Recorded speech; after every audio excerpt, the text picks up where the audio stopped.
You know, I've been thinking about something. After all the comments I've read saying I'd be a better YouTuber if I wasn't so woke, I'm realizing maybe they're right. Maybe I need to stop being such a radical leftist and start being a radical patriot. And you know what? I'm gonna get that done by watching a conservative cartoon, Mr. Birchum. And it's horrible. It's one of the worst shows I've ever seen. So there goes that. Look, comedy has one basic rule. Punch up, not punch down. You're gonna have better results that way. And the target demographic for conservative comedy is a married man whose wife won't let him play golf. And look, me, an empath, I can tell that it's probably frustrating that your beautiful wife and the mother of your 2 children won't let you get enough time on the green. But frankly, that's not an issue that resonates with 99% of America. If the status quo benefits you, congratulations. I'm sure where you live doesn't have cockroaches, which makes one of us.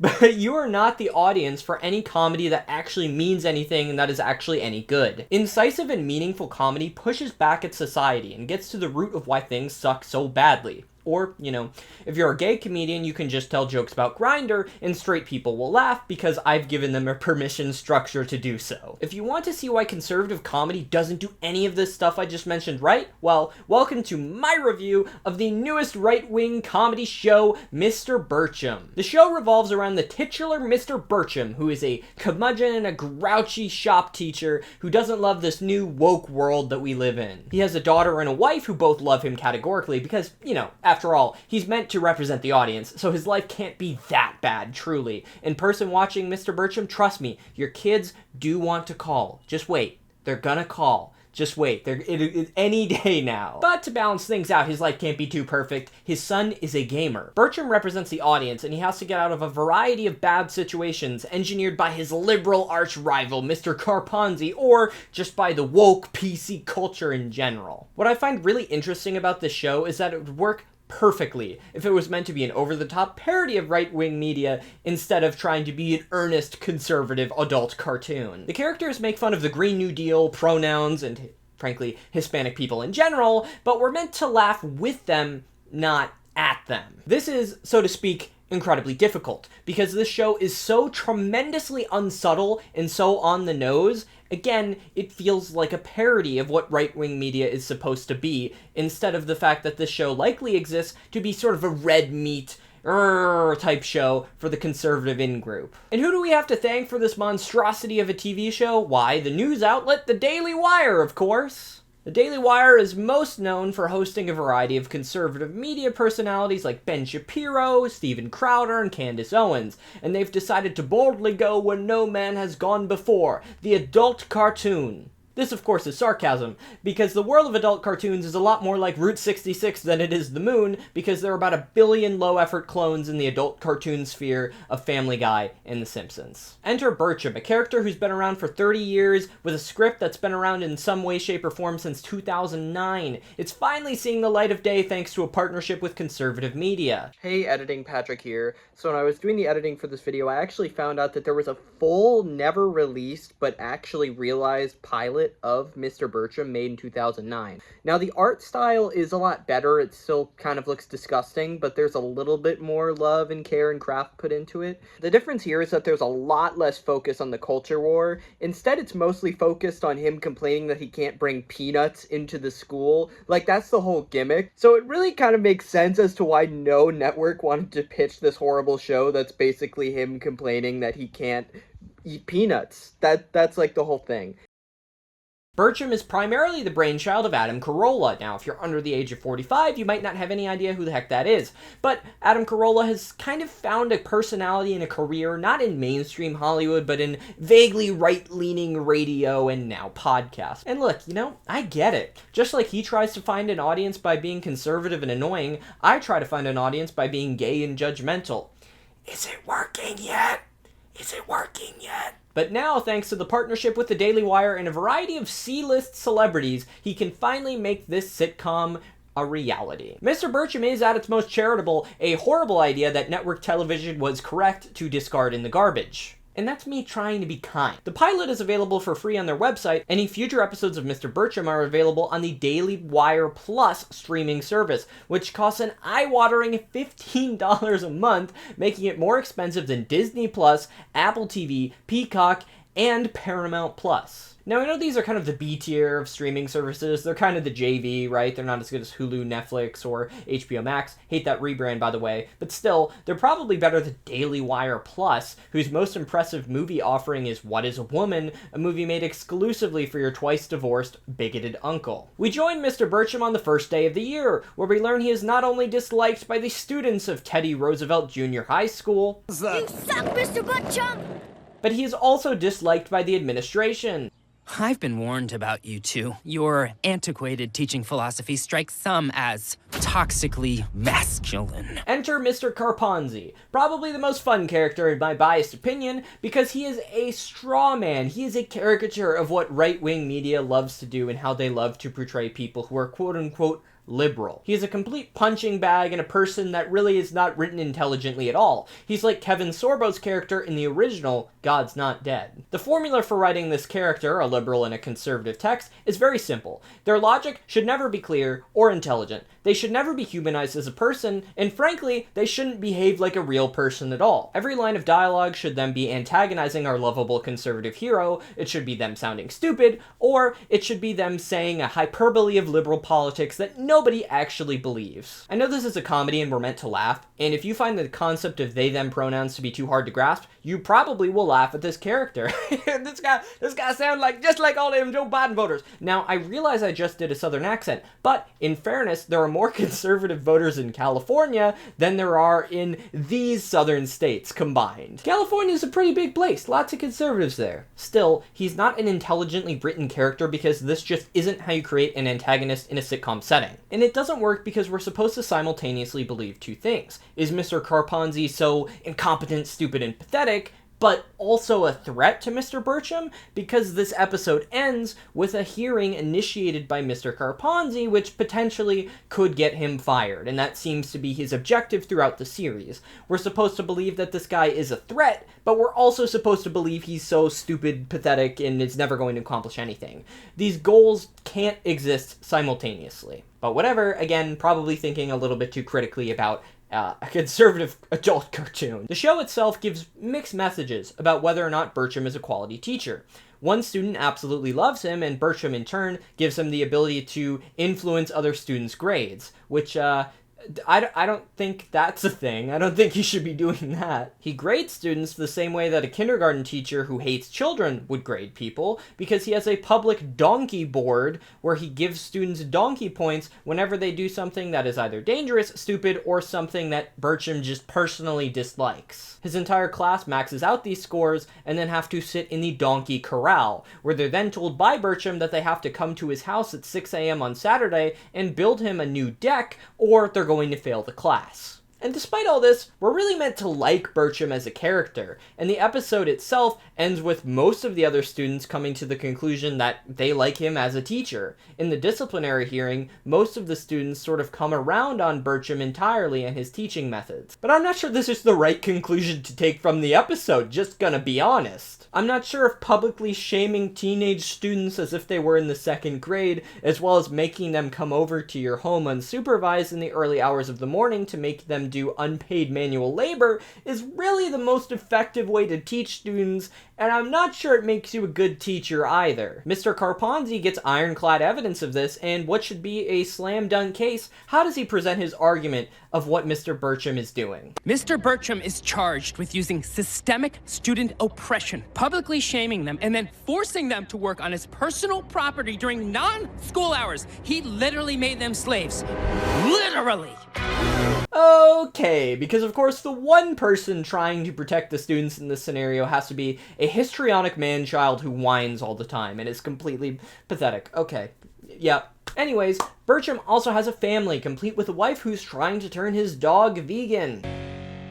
Sawbuck's looking a little chubby-wubby, so I got him some new food. It's organic and vegan. I actually do want to give this show some credit because it only has one I hate my wife joke so far. I renounce my union membership. They force you to join, then they take your money and spend it on stuff you don't agree with. That's already my life. I'm married. Which places it far below the average of what is basically the bread and butter of all boomer humor, talking about how much, I hate my wife's horrible, marriage is awful. You know, get divorced. But it does also have one sort of Gen X equivalent, which is the mommy need wine joke. This is why I'm going to drink barrels of wine during your teenage years. We've gone from publicly showing our discontent in life to drinking it away. Birchum's daughter, though, is the son he never had, dialogue the show serves us, unironically.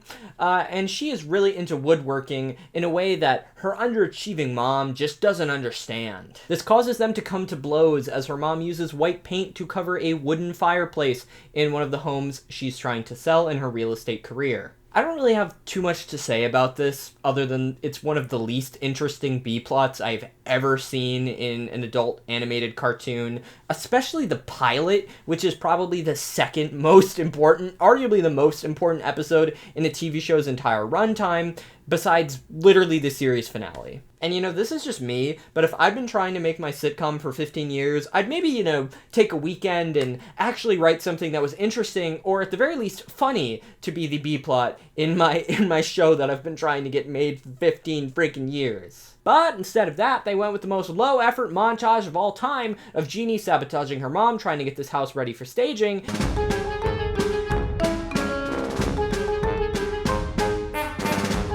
And Jeannie handcuffing herself to the fireplace. They went with that instead. And maybe this could work in a live-action context instead of being done in an adult cartoon with the most lifeless and flat art style that I've seen, and that's saying something in this genre. The art style of this show could best be described as a Hitler painting, proficient enough to the untrained eye, but completely soulless and devoid of any sort of creativity or meaning. And, you know, painted by Hitler. Hey there, I'm Patrick, creator of this video. Now, some commenters have been very critical about the fact that I needed to make a joke about a right-wing painter, and I immediately made a joke about Adolf Hitler. And that's a fair criticism, except the only problem with it is that Adolf Hitler is the most famous right-wing painter.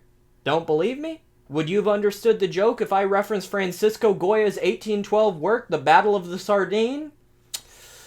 I didn't think so. Birchum also has a son who lives in the basement and makes his living as a Twitch streamer playing video games. There's even an Angry Birds joke thrown in there just to remind you that this script has been in existence for 15 years. That made the final cut. Gotta get that dig in on Angry Birds. Now, I will say that the show is a lot more self-aware than I thought it would be going into it. Well, I might be identifying as unemployed. Okay, that's a little bit of a lie, but still, it is somewhat familiar with the conventions and the structure of how comedy works. While it mostly exists to complain about the wokes and the pronouns, it does subvert itself a couple times in the service of comedy. Birchum's main criticism of his son is that playing video games doesn't get you bitches. But by the end of the episode, Birchum's son has actually found a woman who's really into him and how he plays Call of Duty, which is a lawsuit-proof way to get around saying Call of Duty, as if Activision would give a shit to sue the whiz kids over at Mr. Birchum. The episode ultimately ends with a disciplinary hearing where he is facing consequences for having his entire class over on a weekend to build him a new deck. With the exception of one girl who exists to mock Gen Z's perceived oversensitivity. Thank you. He grade shamed me, name shamed me, fat shamed me, screen shamed me, fashion shamed me, shame me. Most of the students come to Mr. Birchum's defense, and he gives a rallying speech complete with the national anthem and an American flag. And I'll give the show a tiny bit of credit here, taking it to 1 star instead of 0 stars. He ultimately gets out of this punishment because he is a member of the union. The teachers' union, he only gets a 3-day suspension instead of being fired, despite the fact that he had just complained about the union at the start of this hearing. Remember, kids, unions benefit you. Teachers' unions, maybe a little bit excessively so, even if you don't like them. And in the continued spirit of being fair to the show, there were a couple jokes that I did like. Doesn't need extra credit. He's just out here for the love of the blade. I had to go to inpatient care for my love of the blade. Not gonna lie, this was a jaw-dropping moment when I heard it the first time watching this show. I mean, this is how you do edgy humor, right? You make stuff like this. You don't just complain about, oh, you can't say anything anymore because of PC and woke and pronouns. You know, just make your jokes, guys. Don't complain about pronouns every 2 fucking seconds, which this show does. My compliments are very limited, so there is only one other joke that I liked in this episode. You're snake bit when it comes to gambling. Who'd you have to win? Sure thing. What about place and show? Immortal and bulletproof.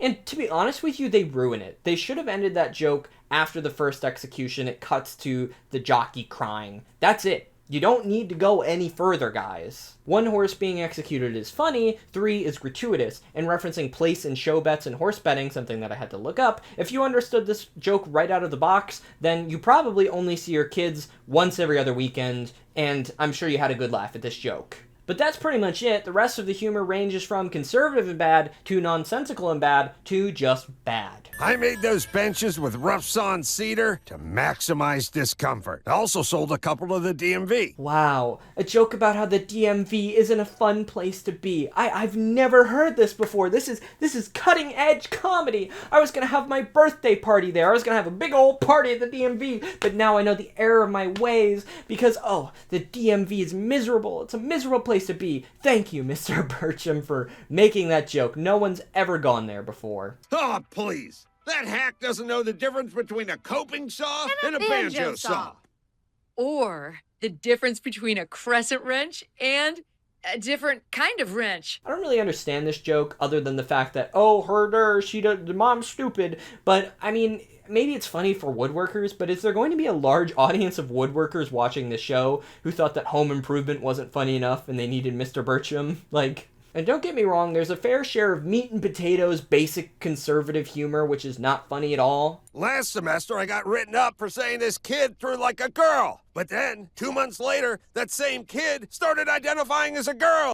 And I'm non-binary. You don't even know what that means. You're an average white guy, but this is how I identify with the district. Wow. I definitely haven't heard that joke 1 billion fucking times already. I'm waiting for episode 4 where Mr. Birchum starts to identify as an Apache attack helicopter. Please, oh please, I need to pass all my classes or my stepdad won't pay for my lip fillers. I just wanted to say that this clip reminds me of those bizarre TikToks that I've seen recently. Oh, you think I'm pretty? What kind of pretty? I feel like I serve early 2000s pretty. Bunny pretty, deer pretty, rat pretty, frog pretty, girl pretty, boy pretty. What kind of pretty do you think I am? I know I'm not quite 30 million likes pretty, not blue dress girl pretty, retro girl pretty, but still pretty, right? Thank you so much. Just giving compliment core. There is no joke here other than the joke that our society has become. How can anyone not like real sports? Besides soccer, and tennis, and women's everything. Listen, in the era of Caitlin Clark, your days of making this joke are numbered. And again, the notion of soccer and tennis being quote-unquote girly sports has been a thing ever since America has been a thing. Ever since the Declaration of Independence came out, Thomas Jefferson was saying soccer is for girls, and John Adams, you're a fag. That has to be a new sentence, right? No one in human history has said that before. But there we have it. That's Mr. Birchum, and it basically confirmed all of my suspicions that conservative comedy is really not that funny. And it can be funny if I'm laughing at how mind-numbingly stupid it is, but Mr. Birchum and most conservative media is trying to present it to you sincerely. You're supposed to like Mr. Birchum. You're supposed to think that Mr. Carponzi is how liberals actually are, or at least some people are certainly thinking that. I'd say I'm interested in how the rest of the season goes, but after I watched the first episode, I kind of sat in the corner, cried a little bit, thought about how my time on this earth is depressingly finite, and I only was consoled by watching an episode of The Sopranos, reminding me that good television exists, and consequently, hope. That being said, though, if you want me to spend $15, watch the rest of the show, like and comment, because ultimately I'm a man of the people, but more specifically, a man of the YouTube algorithm. That's bleak. That's pretty bleak. But that's it. Hope you enjoyed the video, guys. If you enjoyed it, please leave a like. Please comment. Do you want to see more of this? Do you want to see anything else reviewed? Did you watch Mr. Birchum? Do you want to? I'd caution against it, unless you want to have a laugh. But anyway, yeah. Hope you enjoyed the video. As always, my name is Patrick, but my friends call me Pat. I'll see you for the next one.